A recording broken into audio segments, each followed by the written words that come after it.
میرا نام عمیر ہے۔ عموماً ذہن میں ایک بات یہ آتی ہے کہ ہم نماز پڑھتے ہیں، دنیاوی خیالات آتے ہیں، تو نماز تو ہم ادا کر لیتے ہیں، مگر بعد میں یہ محسوس ہوتا ہے کہ نماز ہماری ہوئی یا نہیں ہوئی۔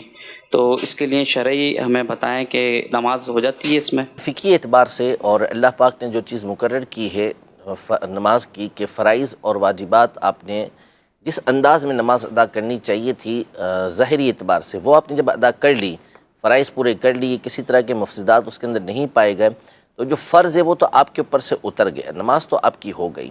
لیکن ظاہر ہے کہ نماز کا جو اصل مقصد ہے وہ اللہ پاک کی بارگاہ کی حاضری ہے۔ تو بندہ جب نماز کے لیے آئے تو پوری تیاری اور اہتمام کے ساتھ آئے کہ میں اللہ جل شانہ کی بارگاہ میں حاضر ہو رہا ہوں، عبادت کرنے کے لیے آ رہا ہوں۔ اب اپنی ساری کی ساری توجہ اللہ پاک کی بارگاہ کی طرف رکھے، تو یہ اس کے لیے نماز کا اصل مقصد حاصل ہوگا۔ ورنہ بہرحال جو فرض ہے وہ آپ کا ادا ہو چکا، فرض پورا ہو چکا، قضا اس کی آپ کے اوپر نہیں ہے، لیکن جب بھی نماز پڑھیں تو پھر اس اہتمام کے ساتھ پڑھیں کہ آپ کا دل بھی جو ہے وہ اللہ پاک کی بارگاہ کی طرف متوجہ ہو۔ اس پہ تو وہ جس کی بار بار توجہ کسی اور طرف جاتی ہے، وہ روایت میں کیا کہا ہے؟ بالکل، یعنی اللہ کی خاص رحمت اس کی طرف متوجہ ہوتی ہے۔ جب بندہ کسی اور طرف متوجہ ہوتا ہے، اس کی توجہ کسی اور طرف چلی جاتی ہے، تو ندا دی جاتی ہے کہ کیا مجھ سے بہتر بارگاہ کوئی ملی ہے؟ اللہ اکبر۔ تو پھر بندہ متوجہ ہوتا ہے، پھر ندا دی، پھر کسی اور طرف چلا جاتا ہے، پھر اس کو ندا آواز دی جاتی ہے کہ کیا مجھ سے بہتر کوئی بارگاہ مل گئی ہے۔ 3 دفعہ ایسا ہوتا ہے، پھر اس کے بعد اس کو صدا آواز نہیں دی جاتی۔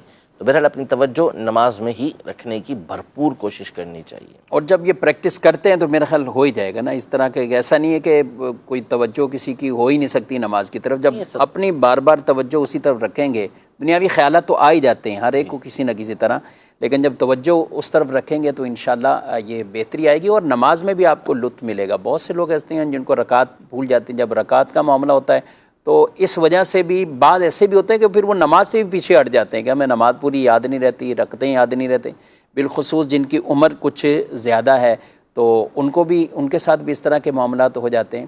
تو نماز کی طرف توجہ رکھنے کا ایک تو ہے کہ نماز کو اس کے معنی کے ساتھ یاد کر لیا جائے۔ اگر آپ کو سورہ فاتحہ کا ترجمہ اچھی طرح یاد ہو، تفسیر صلاۃ الجنان سے آپ پڑھیے، آپ کو بہت آسانی سے وہ یاد ہو جائے گا۔